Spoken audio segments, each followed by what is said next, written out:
Hi guys, this is Bookworms, and today I wanted to talk to you about the Dragonbone Chair, the first book in the Memory, Sorrow, and Thorn trilogy by Ted Williams. When I first picked this book up, it took me a bit more than 3 weeks to get through it. It's a long book. But the thing is, my reading was pretty slow too. I'm not really a fan of speed reading, and I like to hear out the prose in my head. That way I can enjoy it way more.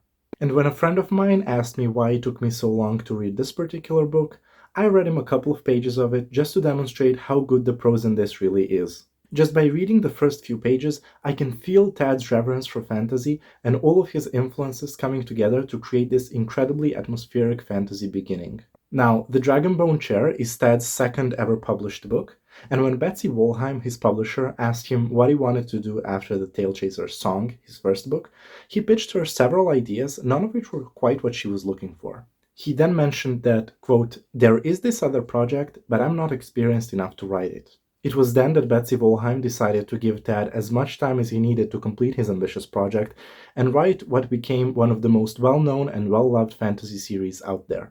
Later on, To Green Angel's Tower, the third and the final installment of the Memory, Sorrow, and Thorn trilogy, became Dawes' first hardcover bestseller on the New York Times bestseller list. The story I'm telling was written in an introduction to the Dragonbone Chair by Betsy Wollheim herself, and she mentions that this project was Tad's ode to King Arthur, The Lord of the Rings, to Gormenghast, and all the other books that made Tad Williams what he is today. I interviewed Tad a couple of months ago and saw that a lot of my Instagram followers never read Tad's work, despite Tad being one of the greatest modern fantasy superstars. He has inspired so many other writers, including Christopher Paolini, Patrick Rothfuss, and George R. R. Martin, and has ushered in a new era of fantasy writing. So to try to get more people to read these amazing books, which still hold up today, and there's even new ones coming out, I decided I might try to narrate an excerpt from the first book, not unlike the way I read it out loud to my friend I mentioned a minute ago. Now, I'm not an audiobook narrator, but it can't be too dissimilar to reciting poems, which is something I'm pretty good at. So anyway, this is me, reading you, an excerpt from The Dragonbone Chair by Tad Williams. Hope you will enjoy it.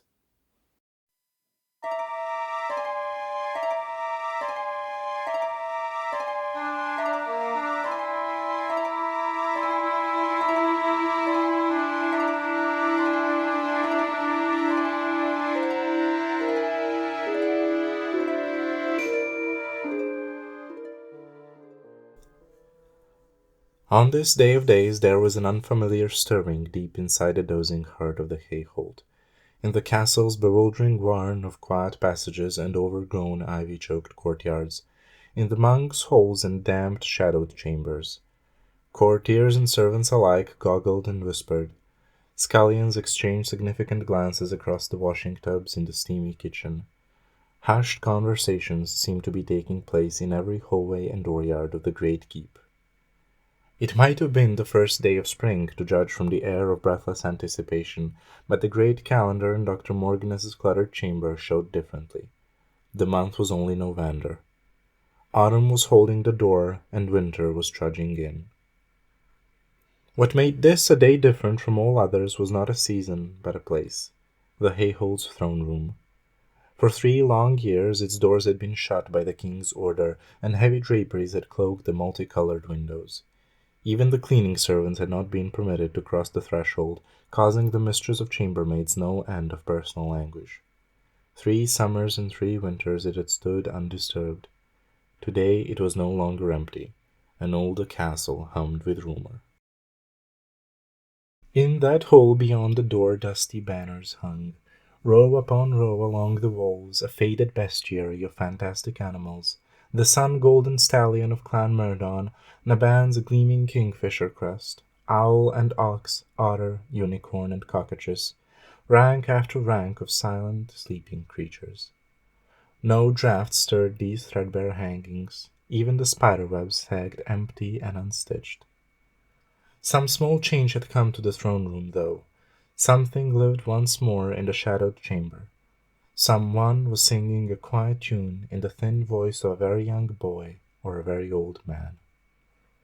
At the farthest end of the hall a massive tapestry hung on the stone wall between the statues of the high kings of the Hayhold, a tapestry bearing the royal coat of arms, the fire-drake, and the tree.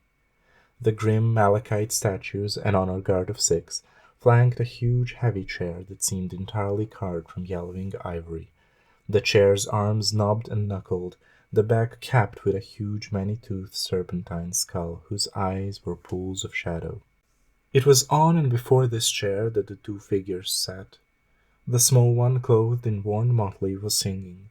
It was his voice that floated up from the foot of the throne, too weak to chip loose even a slight echo. Over him bent a gaunt shape, perched at the edge of the chair like an aged raptor, a tired, hobbled bird of prey shackled to the dull bone. The king, 3 years sick and enfeebled, had returned to his dusty hall. He listened as the small man at his feet sang. The king's long, mottled hands grasped the arms of the great, yellowing throne. He was a tall man, once very tall, but now hunched like a monk at prayer.